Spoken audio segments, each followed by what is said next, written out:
brings me to another question. At what point did you start coming out? So, the first person I came out to was actually a young lady I was moving down to New Orleans to be with in about 7 days from when I said that. You're a U-Haul lesbian. Yeah, that's basically the way it worked by the end, but yeah, no, she initially was very upset about things, you know, oh, I don't want to have kids with you, etc., you know, and which, that one's one of the few things I've heard that, you know, from anybody I cared about that hurt me a bit, but she came around and the relationship continued for another 3 years. We were engaged and it unfortunately ended due to circumstances beyond our control. I may actually talk to her parents next week as it happens. We're still very good friends. And in fact, a sizable chunk of my wardrobe may have come from her, among others. Gotcha. Was she cis or trans? Or? She's cisgendered. She was, I think at the time, a college student working for the Methodist Church. Gotcha. Oh, and a daycare. I forgot about that. That made me think of a question that might be interesting, actually. Did you know other trans people before you came out? Barely, actually. I'm not the world's most judgmental person, so I sometimes just overlook things. And I, in complete ignorance, responded correctly to meeting a trans person for the first time, which is a bit better than my first gay person, but that was pure mistake. On off chance you're hearing this, you're great, sorry. Yeah, dumb questions. There was a cashier at a business I frequented, and, you know, I didn't pay her much mind. I was in college as well. I was in college at the time, and, you know, okay, I'm going to have to correct myself here. I may be misgendering people. In the fullness of time, I found out that he was in fact a him. But the first time it became apparent enough for me to actually notice there was a difference, and honestly, I was so tired from papers, I didn't even pay it any mind. Like, I had just like, this is a thing going on in the world, and all the energy I have is to be polite and get back to my work. Well, I actually misgendered them originally at the cash register, and without knowing, I corrected myself, and I've been very proud of that ever since. Oh no, there was an earlier one than that where I did not perform so well, but not badly. I was on vacation and I saw someone on a train in a bright red dress, and they looked pretty feminine, but they had a very pronounced 5 o'clock shadow.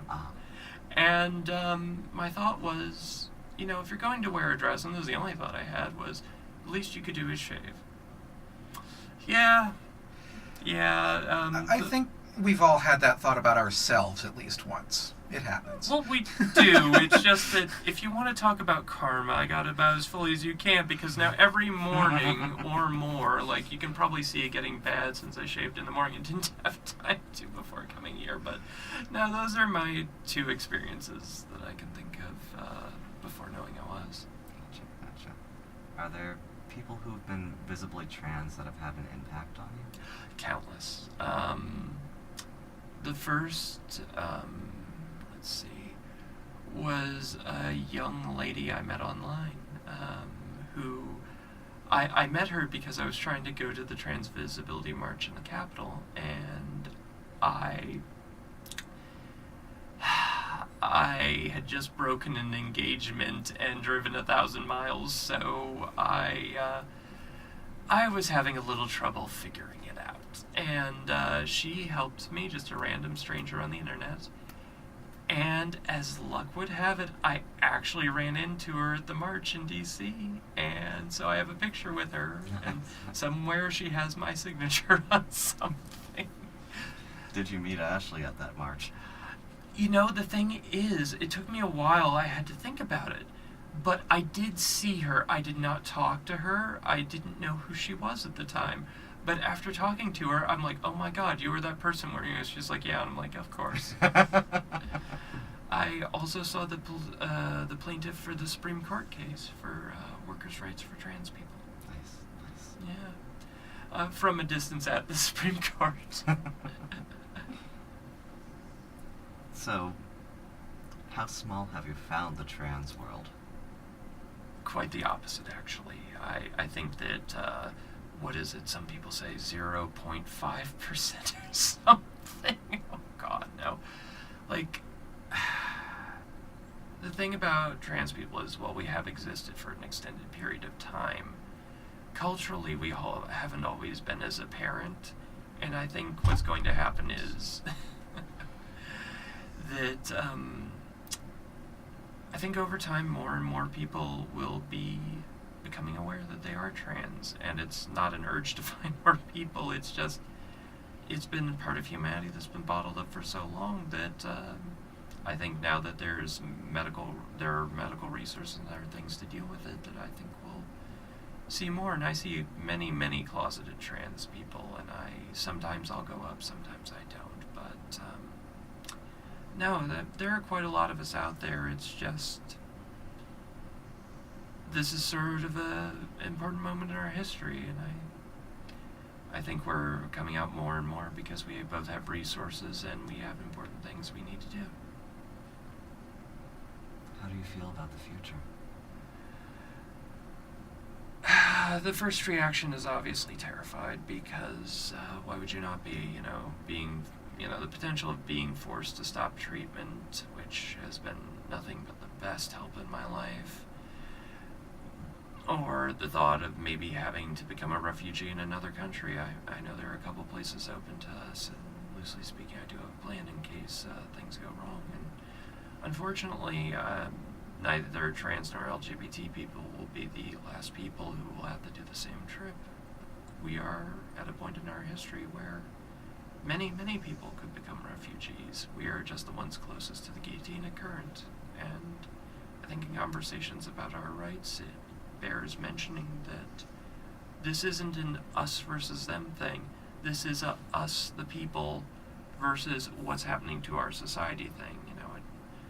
And it doesn't matter if you're Caucasian, not Caucasian, straight, cis, whatever. We really need to pay attention to how we're treating people, because even with all the technology we have, people and ethics still matter.